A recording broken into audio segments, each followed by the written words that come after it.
جذبات کی عکاسی کرتے ہوئے مطالبہ کیا کہ ہمیں اس پلیٹ فارم پر امہ کو یکجا کرنے کی ضرورت ہے.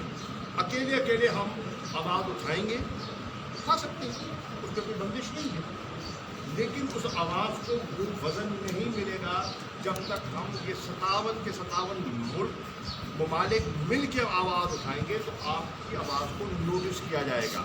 اکیلا پاکستان، اکیلا سعودی عرب، اکیلا ترکی، اکیلا ایران، اکیلا ملیشیا، اکیلا انڈونیشیا کچھ نہیں کر سکتا. جب مل کے کریں گے تو وزن آئے گا. چنانچہ اس پر غور کیا جائے. اور دوسری چیز جو ہم نے وہاں اٹھائی وہ تھی ناموس رسالت اور حضور کی شان میں جو گستاخانہ خاکے اور گستاخی کی جو ایک مغرب کی ایک مغرب ساری نہیں، مغرب کا ایک محدود ایکسٹریمسٹ طبقہ ہر جگہ ہوتا ہے. وہ ایکسٹریمسٹ طبقہ جو ہمارے جذبات کو مجبور کرتا ہے اپنی حرکتوں سے، اس پر اسلامو فوبیا کے خلاف کمبیٹ کرنے کے لیے ایک مشترکہ محاذ، اس کے لیے وزیر اعظم کو موقع ملا ان سے بات کرنے کا. دوسری نشست ہماری ہوئی سیکرٹری جنرل مسلم انٹرنیشنل مسلم لیگ کا جو ان کی آرگنائزیشن ہے، NGO ہے، اور ان سے ہم نے کہا کہ یورپ میں اس وقت 65 ملین مسلمان بستے ہیں. 65 ملین مسلمان یورپ میں رہتے ہیں، فرانس میں، برطانیہ میں، آپ کا بھلا ہو اٹلی میں، مختلف ممالک میں. ان کو بھی متحرک کیا جائے. وہ ریسرچ کرتی ہے، یہ جو آرگنائزیشن ہے ریسرچ کرتی ہے، انالیسس کرتی ہے، گائیڈنس دیتی ہے، انٹلیکچوئلز ہیں، دانشور ہیں، علماء ہیں اس میں. تو وہ ان کی رہنمائی کرے تاکہ ان ممالک کے اندر جو لوگ رہ رہے ہیں، مثلا ہم پاکستان میں بات کرتے ہیں، لیکن جو اٹلی کے اندر بیٹھا ہے مسلمان، جو فرانس کے اندر بیٹھا ہے مسلمان، اور ان کی شہریت بھی ہے، جب وہ بھی ہمارے ساتھ ہم کلام ہو جائیں گے تو ہماری بات بڑھ جائے گا. ہم یہاں کیا جلوس نکالتے رہیں، ایک دوسرے کو مارتے پیٹتے رہیں، اس سے حاصل کچھ نہیں ہوگا. اپنی املاک چلاتے رہیں، ایک دوسرے پہ ہم کافر کے فتوے لگاتے رہیں، اس سے حاصل کچھ نہیں ہوگا جو مقصد ہم حاصل کرنا چاہتے ہیں.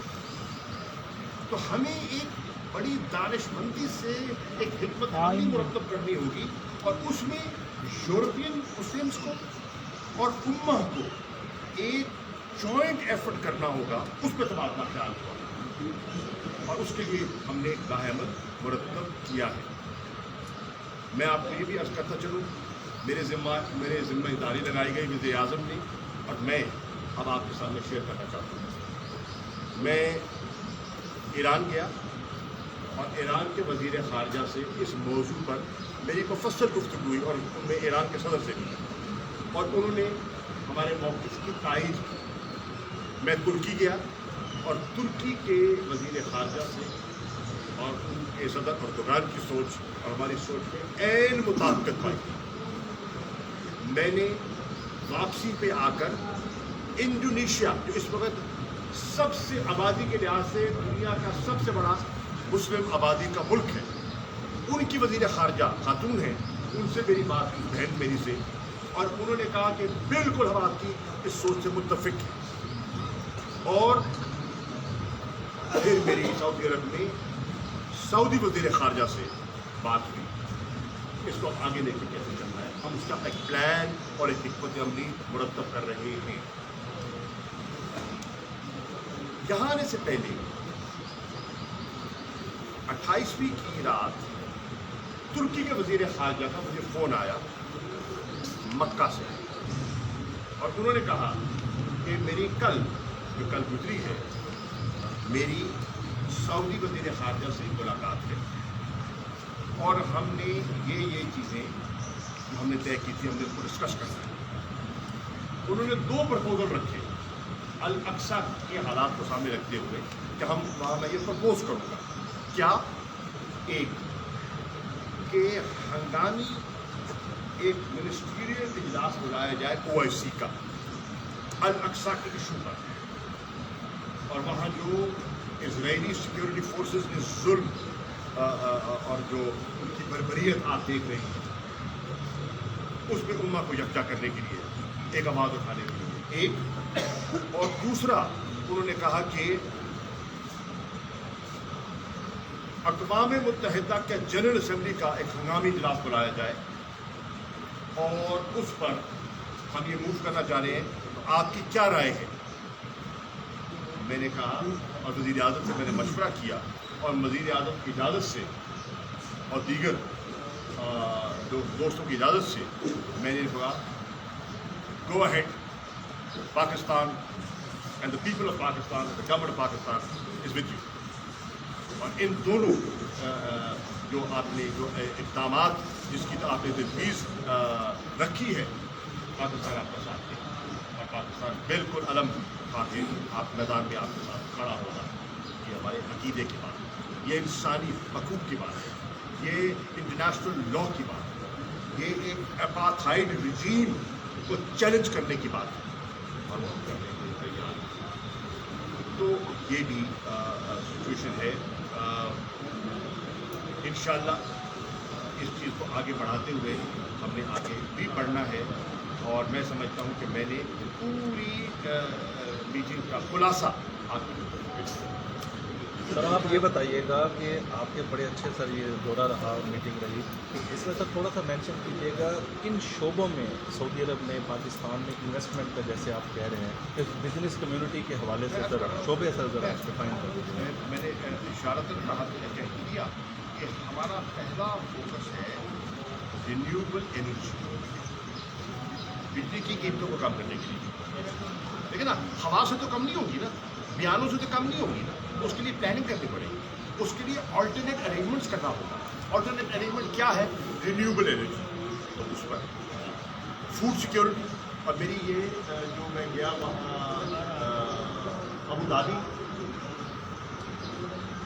ابو دھابی کے وزیر خارجہ سے بھی بات کی فوڈ سیکیورٹی کہ کس طرح پاکستان جن کی جغرافک پراکسیمٹی ہے گلف کے ساتھ، غربت ہے، 1 گھنٹے کا 2 گھنٹے کا سفر ہے بائی ایئر، ہم کس طرح ان کی فوڈ سیکیورٹیز کو مکس کر سکتے ہیں.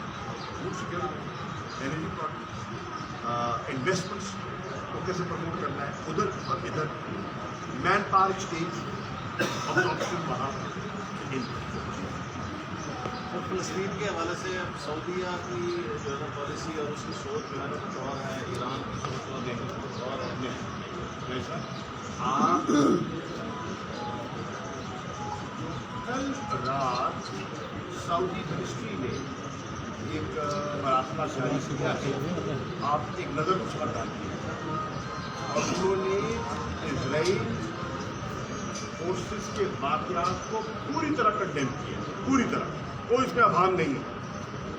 اور انشاءاللہ میری آج ہی کوشش ہے کہ میں مزید ترکی کے اور سعودی عرب کے وزیر خارجہ سے مزید بات کروں گا، تاکہ جو کل کا اجلاس ہوا ہے اس کی رویداد میں ان سے حاصل کروں. شہباز شریف صاحب کے حوالے سے سر بتائیے گا کہ وہ سر باہر جا رہے ہیں نہیں جا رہے لندن امید کرنے کے لیے. شہباز شریف صاحب کو باہر جانے کی کوشش کرتے ہیں. ہم سمجھتے ہیں کہ انہیں کیسز کو فیس کرنا چاہیے، اور ان کا تھوڑا سا مسئلہ یہ پیدا ہو گیا کہ طبی بنیادوں پر انہوں نے نواز شریف صاحب کے باہر جانے کی اجازت مانگی. آپ کو یاد ہوگا ایک بہت ہائپ کریٹ کی گئی ٹیلی ویژن پر، اخبارات میں کالم کہ جناب دیکھیں گے انسانی جانوں کو آپ خطرے میں نہ ڈالیں، پلیٹلیٹس اتنے چلے گئے، اتنے گر گئے، اتنا مسئلہ پیدا ہو گیا. آپ کے سامنے تازی بات ہے، کوئی پرانی بات نہیں ہے. اس کی آڑ میں پریشر بلڈ کیا گیا، اور اس پریشر کے بعد حکومت نے انسانی بنیادوں پر فیصلہ کیا اور ان کو جانے کی اجازت دے دی. شہباز شریف صاحب نے گارنٹی دی، کس کو؟ عدالت کو، ہمیں نہیں، عدالت کو، کہ وہ اپنے علاج کے بعد واپس آ جائیں گے. وہ گارنٹی کہاں گئی؟ ہوا میں اڑ گئی. اللہ نے ان کو صحت دے دی، اور اللہ ان کو صحت یاب کرے. ہم کسی کی تکلیف میں